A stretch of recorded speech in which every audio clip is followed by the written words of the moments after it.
With no fees or minimums on checking and savings accounts, banking with Capital One is like the easiest decision in the history of decisions. Kind of like choosing to listen to another episode of your favorite podcast. And with our top-rated app, you can deposit checks and transfer money anytime, anywhere, making Capital One an even easier decision. That's banking reimagined. What's in your wallet? Terms apply. Capital One N.A., member FDIC. Is the UK's third wave of the coronavirus pandemic already waning? One of the country's preeminent epidemiologists believes that the worst may soon be over. The effect of vaccines has been huge in reducing the risk of hospitalisation and death. And I think I'm positive that by late September, October time, we will be looking back at most of the pandemic. Welcome to Payne's Politics, your essential insider guide to British politics from the Financial Times, with me, Sebastian Payne. In our second summer interview special, I'm delighted to be joined by Professor Neil Ferguson of Imperial College London. Nicknamed Professor Lockdown by some of the populist newspapers, the leading scientist and government advisor has emerged as one of the most prominent and authoritative voices during the pandemic. His modelling has played a major role in the government's decision-making on how to curb the infections and ensure the NHS did not collapse. We'll be opening up his crystal ball to look at his thoughts on what will happen in the coming weeks and months with the pandemic, the importance of the booster programme, the UK's overall response to coronavirus, and broader questions about the role of scientists and academia in public life. But Neil, welcome to Payne's Politics. Thank you. It's good to be here. Well, we're speaking in the middle of summer. It's August. Lots of people are going away. And of course, as we know, the government's trying to get the right balance between allowing borders to be open and protecting from further infections. I've just come back from a lovely couple of weeks in the Balearic Islands. What about you? Are you holidaying at home or are you working throughout the summer? Mostly working, doing some hill walking, mostly in this country. It's probably the safest and easiest thing to do, which I think lots of people are doing at the moment, because flying is still a bit of a faff, and I think it's going to be so for quite some time. Yeah. Now, let's go on to the main thing, which is where we're at with coronavirus. And that clip we heard at the top of the programme there was an interview you did a couple of weeks ago, which was saying that it seems to be we are past the worst of this exit wave, that now society has opened back up again. People are still being cautious, still wearing masks in lots of places. But how confident are you feeling about what you said, that by September, October, we'll be past the worst of this next wave of infections? So to clarify, I was saying we'd be past the worst of the whole pandemic. I think the next 2 to 3 months are quite unpredictable in terms of whether we see a sustained decline in case numbers and infections, which we'd all like, or whether we see case numbers start increasing again. I mean, my comment about looking back on the pandemic is what we're seeing is whatever size this wave will be, it will be the last proper wave of the initial pandemic. At that point, we will reach what is called herd immunity. And whilst that's not a all or nothing thing and may wane over time and things may disrupt it, it marks a transition to a different form of management and living with COVID. COVID is going to be with us really indefinitely into the future. Will probably cause waves of infection every year, but hopefully with the use of vaccination, keeping coverage up, we can manage it without the emergency measures we've had to employ in the last 18 months. Have you been at all surprised about what's happened since July the 19th? Because as we recall, when Boris Johnson announced they were going to push ahead with that final easing of restrictions in England, and Scotland and Wales have followed a similar trajectory, he was being very cautious, as was the government's chief medical and scientific advisors. As we're recording this now in the first week of August, infections are coming down, and there seems to be a bit of bafflement about why that is. That's absolutely true. There is still some bafflement. We and other groups advising the government have been looking at that in detail. You're right. I mean, it's instead of Freedom Day, the way the epidemic behaved is as if we'd announced another lockdown, an incredibly synchronous reduction in cases across the country. And we have gone back to try and understand what happened. What we saw in early July, and you can only really resolve these things quite crudely in real time, is an uptick in transmission, an uptick in contact rates in the population. And we expected that gradually as you're relaxing measures. I mean, people take a while to adjust their behaviour, but you expect contact rates to go up. But then, really quite strangely, after 11th of July, we saw a significant drop in contact rates in the population. Our best analysis of that from multiple groups is probably a Euros effect. If you dig into the data, you see an excess of cases in young men, contact rates that went particularly high in young men. And contact rates now are considerably lower. They're creeping up, but to give you an indication, they're lower than they were this time last year in the August, eat out to help out season. So people, I think, as well as the Euros, which I think was an abnormal event, finishing, people have also listened to the message from the government, aware of the high case numbers, and they're actually being very cautious. So despite the freedoms people have, they're not fully taking advantage of them in terms of sort of mixing, which could lead to transmission. I think test and trace is also playing a role. It has a much bigger impact when society is open than when people can't meet each other anyhow. And perhaps there's some residual effect of things like mask wearing on public transport. The real question, though, is it sufficient? What we've seen in the last week or two is cases continuing to drop, but the rate of decline is slowing. It's almost as if case numbers may plateau in the next week or two. The question is, do they start going up again then? As we saw last year in middle of August, case numbers crept up. And what will happen in early September when schools go back? It's an interesting thing about human behaviour, about why people are being more cautious. And I guess that's what dictated the government's decision to go ahead with the easing on July the 19th, because they maybe in their research or whatever it was, their advice said that people aren't going to suddenly go out and have a big party. And it just strikes me as interesting that people have actually listened and heeded that advice. Do you think that's something to do with basically how many lockdowns we've been through and how people are still so nervous about coronavirus? I'm not sure about nervous about coronavirus. I think people are confident in the vaccine and its effectiveness. But I think the government messaging and messaging from scientists and everybody about the need for caution, that just because you have freedom, you don't have to necessarily use it, and particularly about protecting others from wearing masks. I think that has come through. We actually saw it last year. If you remember, it also just takes a while for people to change their behaviour. And we've been living with coronavirus and lockdowns for a very long time now. Indeed. We saw last summer that we relaxed the first lockdown in June, and it took 2 months for people to get back to something resembling normal behaviour. And even last August, we were still well below levels of contact we saw before the pandemic. Now, obviously, if that's where we are in August, is there going to be some kind of crunch point? This is something that I think the government has warned about, that obviously cases may rise, but then we're also going to have other diseases. You've got the flu thing is obviously kicking people in the NHS very nervous at the moment. You're saying that we maybe are past the worst of those brutal measures. Could you see the need for more restrictions later in the year, even potentially another lockdown? Or because of the vaccines, do we no longer need that quite sort of brutal weapon to beat COVID? I think with one important caveat, which I'll come to, I hope we won't need another lockdown.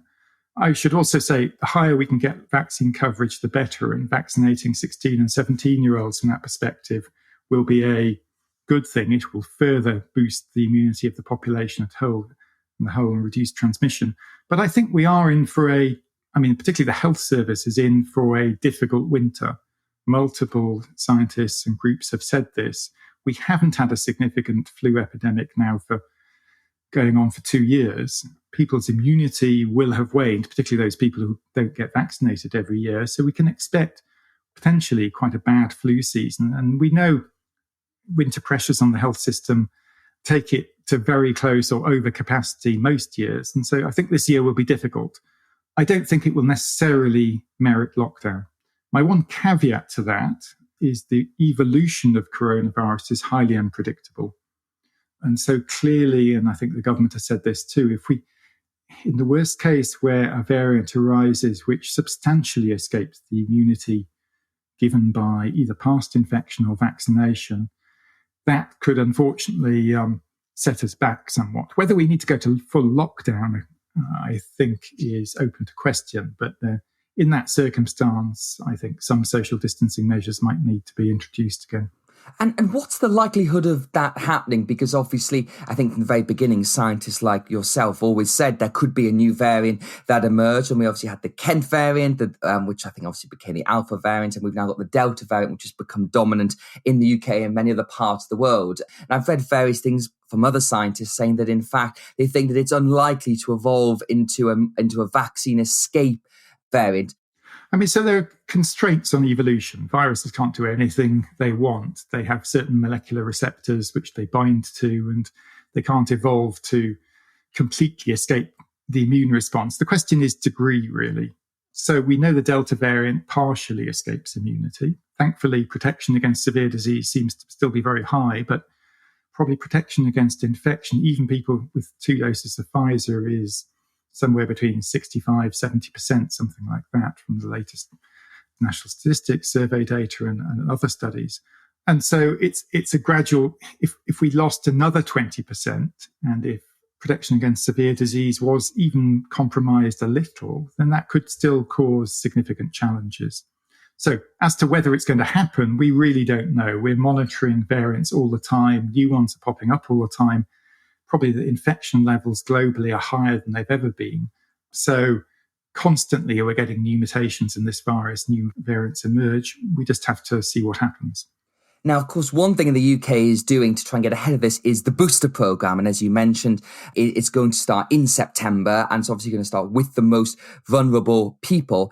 Do you think that's going to end up, or will it need to be the whole adult population or just the most vulnerable? So I think it remains to be seen. We do know that both natural immunity and vaccine-induced immunity wanes over time to some degree. There's been new data published by Pfizer, the vaccine manufacturer, suggesting their initial 93% protection against symptomatic disease wanes to about 85% after 6 months. But critically, we think that protection against severe disease, against hospitalization and death, probably is sustained at much higher levels. The reason one might, and I agree with the decision to initially target extremely clinically vulnerable people first, is often a large proportion of that group are immunocompromised to some degree. And that means vaccine effectiveness in that group is probably lower to start with. And so they are clearly the priority for boosting immunity. I think we'll need to gather more data before we can be clear on what benefits boosting the more general population will give. And what do you think about the potential moral dilemma here? Because the World Health Organization has said that actually we should be focusing on vaccinating the rest of the world, because there are whole countries that are really lagging behind the developed world and not getting vaccinations. And they're saying that we shouldn't be doing booster shots before helping others. Do you think that's a justified concern? Yes, and I'm concerned about it. I don't think we should be using boosters for very marginal gains in immunity and protection. I think for the most clinically vulnerable group, the government is there to protect the UK population. I agree with their decision. That's a kind of rational decision for boosting their immunity. I think we need to be data-driven and bear in mind the limitations of the global vaccine supply in making decisions about the wider population. Obviously, a lot of the UK's most vulnerable population has been jabbed with the AstraZeneca vaccine, which was the first one that was available in large quantities within the UK. And we've obviously seen the efficacy of that vaccine, particularly with the Delta variant, is less than, say, the mRNA vaccines. Do you think that when you're looking at mixing and matching, there could be a case that if you had AZ earlier in the year, you'd get an mRNA booster, and then vice versa, people who had Pfizer or Moderna? Potentially. There have been a number of trials now which have looked at mixing and matching vaccines, and a number of them have shown that if you have 1 dose of, say, AZ followed by 1 dose of Pfizer or vice versa, you actually generate immunity which is larger than higher levels of antibodies than getting 2 doses of the same vaccine. So potentially it's a viable strategy. You've got to layer on top of that, a lot of the clinically vulnerable groups are younger, and we know there are potential, very rare side effects in terms of blood clots associated with the AstraZeneca vaccine. So that also has to be factored into it. I think vaccine supply also has to be as well. And in that case, it just makes me wonder, should the UK just be ordering a big bulk of mRNA vaccines for the next year, not just for booster, because obviously there's going to become a point where people like me in their 30s will also then need to get another vaccination. And it's clear that from the data we have anyway, that those vaccines are more effective against the dominant variants. I mean, the UK has ordered, I think, a total of 400 million doses of vaccines. So that's enough, certainly, for a booster dose, including a very large amount of both mRNA vaccines and the vaccine made by Novavax, which isn't either mRNA or vectored, but it also has very high efficacy. So I think clearly it depends on actually having the vaccine delivered, but I think the government has prepared well in terms of ensuring we have a good vaccine supply through certainly to the end of next year. And when do you think we reach the point when it becomes like the flu jab? So we all have an annual jab for coronavirus. I think you've said in the past that we will have COVID with us forevermore because we've obviously got this booster season coming up in the autumn. Will it be next year or will it be further in the future when this becomes an annual thing? So I think it's too early to say whether we will need annual jabs. Influenza is a very particular virus, which is particularly good at escaping the immunity from vaccines and natural infection through evolution. But whether this coronavirus is as efficient at doing that as flu remains to be seen. So I think we will get booster doses and we will need people who haven't been vaccinated, probably young people, will receive a coronavirus vaccine, perhaps with other vaccines. But the boosters maybe every 2 or 3 years rather than every year. We just basically need more data on how both virus evolution pans out and how the durability of immunity given by vaccines pans out as well. And you mentioned earlier about 16 and 17-year-olds, which have just been announced they're going to get COVID vaccines. What about people over 12? Should we be vaccinating down to that age like other countries have done? I mean, I wouldn't second guess JCVI in this regard. It's a very complex trade-off involved because whilst COVID vaccines are very, very safe compared with many vaccines in use in the world for other diseases, there are rare side effects. And the younger the recipient, the lower their actual risk is of severe disease from natural infection, from COVID infection. And so you have that complex trade-off there in terms of balancing risks versus benefits. So we will see different countries, different expert panels have reached somewhat different conclusions. I certainly agree with the 16 to 17-year-old decision, but we'll see what JCVI says in the next coming few weeks about younger teenagers. Now, let's just step back for a moment and have a look at the overall UK response to coronavirus, because before the pandemic, Britain was frequently described as one of the best equipped countries in the world to deal with a global pandemic. And I think when you look at the response, it probably hasn't quite worked out that way. When you look back at where we are now in the summer of 2021 compared to where we were at the beginning of 2020, what are the main things you think the UK got wrong? So I think the biggest technical lesson to learn is the ability to scale up testing. I mean, we were basically blind in January through to really April as to what was going on in the community. And so the very limited testing capacity we had for COVID was targeted at people coming from China, other countries where known infections were, and yet most of the infections seeded into this country around that time came from Spain, France, Italy. And we completely missed it until people started being hospitalized, which is too late. So that's a technical lesson. I think in terms of mistakes made, I've commented before that both certainly in the first wave, had we decided to lock down earlier, then we would have substantially reduced the size of that first wave in terms of hospitalizations and deaths. And the difference you see between European countries, for instance, is mostly explained by the timing of lockdown relative to the stage of the epidemic in each country. And some people in Whitehall have described that to me as the cardinal sin of the UK's response, because those crucial 10 days, which we know have been examined a lot by the Prime Minister and his advisors and such like, if we had locked down quicker back in March 2020, would it have had effect on just the first lockdown or the whole of the UK's battle with coronavirus? I think it would have mostly been the first wave.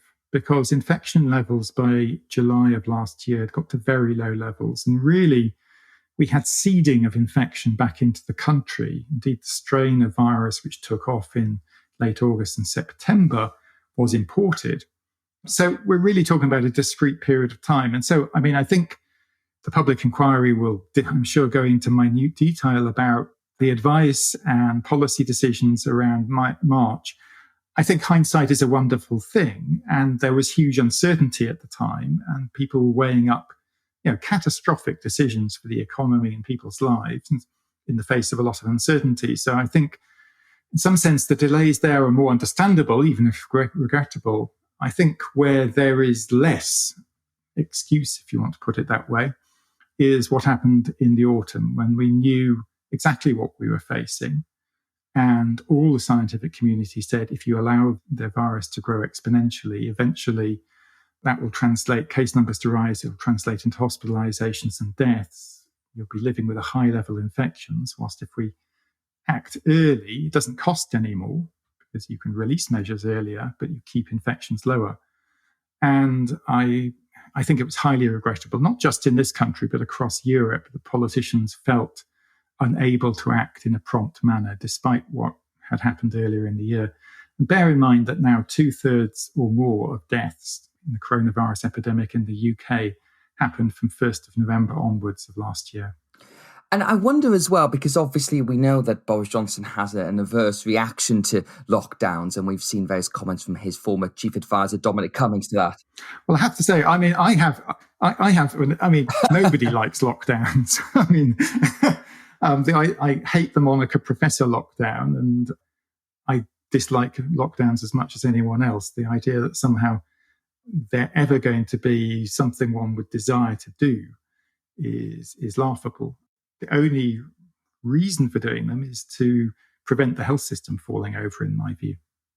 And I wonder if the West might have locked down sooner, though, if China had not been the first to do it, because a lot of Western leaders will look at China and see it as an authoritarian regime. And I remember seeing the news footage of people being locked in their homes and doors welded shut, and people laughing, saying, it's not the sort of thing we would ever do in this country. And ultimately, we did. So if things had been a different frame, if other countries had locked down, I do wonder if the UK might have accepted the need for it, as you said, to save the health service faster. I think that's an interesting idea. I think it goes two ways. First of all, you need to be sure that the measures will work. And so what the Chinese did demonstrate, even if we had doubts whether we could implement it here, did demonstrate those measures were effective. But you're right. It was Italy employing those measures in northern Italy, which probably really demonstrated to politicians in most Western countries that these were potentially feasible, if draconian, measures which could still be adopted in European countries and gain the support of the population. Now, I wanted to ask you about the system of scientific advice with the governments. You've obviously got SAGE, you've got SPI, you've got all these various committees. Do you think they acted well? Are they fast and nimble? And I guess most importantly, open enough? Because one of the criticisms Dominic Cummings made in his select committee testimony in his Substack blogs is that they're too close shop, they're too secretive, and there's not enough public information on the scientific advice. Do you think he has a point at all? Yes, but it's a difficult balancing act, because if you want people to... So within those scientific groups, particularly early on in the pandemic when things were highly, highly uncertain, there is quite a lot of free-flowing discussion of the limited data, disagreement, not in a polarized way, but constructive disagreement and argument. And the one downside of, for instance, broadcasting that live is whether people would be as willing to be as frank and blunt as they might be behind closed doors. I think it's regrettable that membership was secret to start with and the minutes were minimal in the initial weeks. I see a benefit for the current system of transparent membership and minuting meetings, but I still think there's a benefit to people feeling that they're not completely on public display when they're discussing really quite sensitive issues, which, if taken out of context, could be sensationalized, and to allow people to put ideas out there, which then get shot down by other members. without feeling that they're going to be criticised in the more general population. So I think it's very difficult. I think the other thing which needs consideration is how then advice from those committees goes through to government. We have this very well-established system of a chief scientific advisor, a chief medical officer, but they are government employees. I think they've done a great job in general, but they are constrained in quite what they can say and do in public by their positions. And other countries have, in some sense, appointed completely independent people in those roles. And so I think the public inquiry will consider this. Obviously, the chief medical officer has a lot of other responsibilities as well, but just in who gets to talk to ministers, because I certainly never did, and basically none of the scientists actually on these committees have directly talked to politicians. It all goes through those two positions. Whether that can be opened up in a way to give a better sense of that kind of direct connection between the people doing the research and the people making the decisions, without risking a particularly charismatic and scientist dominating things. I think those things do need some consideration, because it might lead to more nimble decision-making in crises. Well, just to take an example of that, so if we go back to the autumn last year decision about lockdown, when you said the scientific community was united in the need for having another lockdown. Now, let us imagine, we don't know for certain, I'm sure it will come out in the inquiry, that the government's chief scientific and medical officers said to the Prime Minister, we all advise we need a lockdown. All of the scientists on stage, they agree, case numbers are rising. This is going to be absolutely vital. Ultimately, as we know, the Prime Minister decided against that. That was a political decision. If you had more public or more independent people, they would be able to come out and say that in public. And that obviously does create a difficult position for the Prime Minister if you have that, because he's the one who has to bear the responsibilities of this. He is democratically accountable. Those independent people are not. You can't vote them in and out, and they don't have to face the electorate at some point. So you can see there is a tension there you would have to resolve. Yeah, I completely agree. And I actually think last year, Patrick and Chris did a great job, and the minutes from SAGE last September were quite clear as to what the advice was. But you're completely right. At the end of the day, it is for the government to decide, for politicians to decide, bearing everything in mind. The argument was made that there was in some sense a trade-off between the economy and controlling the virus. I mean, I've said repeatedly, that is a false dichotomy. If you act earlier, you can release measures earlier, keep infections lower. You don't have any greater economic impact than acting late and needing lockdown in place, arguably for even longer. But clearly, politicians across Europe were not persuaded, or at least were not able in some cases, I think, to persuade their backbenchers that it was needed. Now, how do you feel about, sort of academics have become a bit polarised in this whole debate, because you've obviously got SAGE, and then you saw Independent SAGE was founded by the government's former chief scientific advisor, but also other scientists who have made their views public. And it feels like obviously like yourself have become the centre of public debate because it's been a pandemic, because it's been a crisis, whereas scientists have never had this kind of public role before. Is that something you would want to continue having? Is it healthy for the scientific community to have that much prominence in public policy debate? Once this pandemic is over, I'm very happy to sink into obscurity. I don't have any desire at all to be a public figure in general. I think where crises happen, and we're living through another one, namely the climate crisis, then I believe in the power of science and technology to be a major part of the solution to those crises. So it's crazy to suggest that, in some sense, those people with the expertise to not determine policy, but at least, input into policy and in some cases help shape it, should have a lower priority in policy making. I think it's also important in a crisis of this magnitude, just as it is in the climate crisis, for scientists such as myself to try and communicate both the science, but also the uncertainty around the science to the general population who are going to be affected by both whatever the crisis is and by the response to it. But there's obviously been, there's been various op-eds and what have you from certain newspapers of people arguing about that, some scientists have their own political agendas on this, that they have, and everyone has politics. They all have their inbuilt biases about how they view the role of society, view the role of the state, and that obviously will influence how they look at the world. So, do you think that there's not enough active acknowledgement of the politicization of some scientific advice, or do you think it doesn't exist? It depends whether you talk about big or small p politics. I think scientists are citizens in the country with a diversity of opinions. I certainly reject the term used in some publications recently that, we're all left wing. I think it's presumptuous to assume what, Chris Whitty's politics are. And to my knowledge, I don't think he is particularly left wing. I think scientists do the very best they can to give objective advice on the scientific facts, let's say.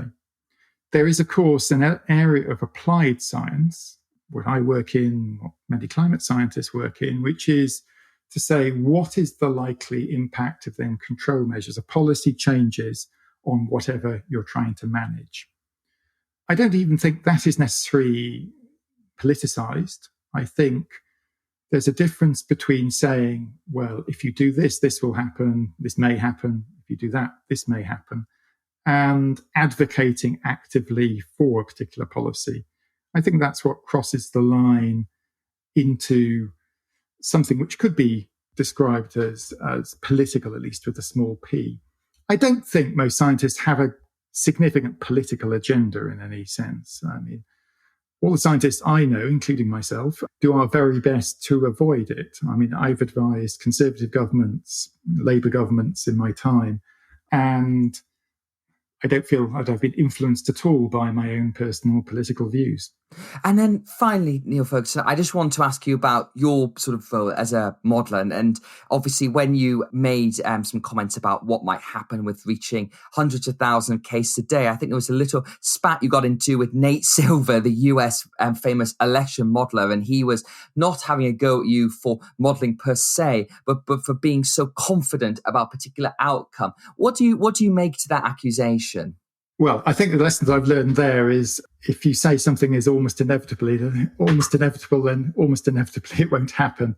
I think there's a fairness. I mean, if you listen to that whole interview I did on Mar, I was very clear about the uncertainties and the trade-off between immunity, how quickly contact rates increased. What we hadn't anticipated is a sudden drop in contact rates. I mean, that was outside the range of what we thought would be associated with relaxing restrictions on people's lives. I'm always willing to take criticism. He's done some good work. I will, maybe avoid such definitive phrases in future.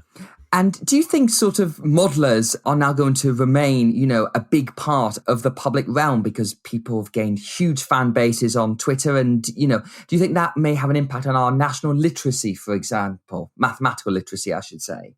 A lot of modelers want to sink back, including myself, into obscurity. But I think it has highlighted that data science, statistics, mathematics is key to modern life, really. It's not just managing epidemics and climate change and crises such as that, but actually underpins all the technology we use every day. And so I think we're pushing on an open door. We have ever increasing numbers of people wanting to go into data science, for instance, and computing. We've seen a surge in applications to PhD programs, for instance, and master's programs. And I think that's all to the good. We need more people in this country who are highly numerically, quantitatively literate if we want to compete in the world. Well, I think we could both agree that is one very good, the only good thing to come over the past couple of years. Well, Neil Ferguson, thank you so much for joining us on Payne's Politics. It's been a delight to have you on. Thank you.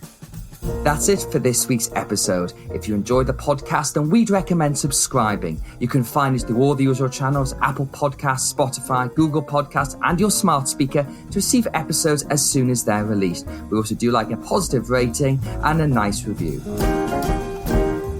Payne's Politics was presented by me, Sebastian Payne, and produced by Howie Shannon. The sound engineer was Breen Turner, and we'll be back next week with another summer interview special. In the meantime, thanks for listening.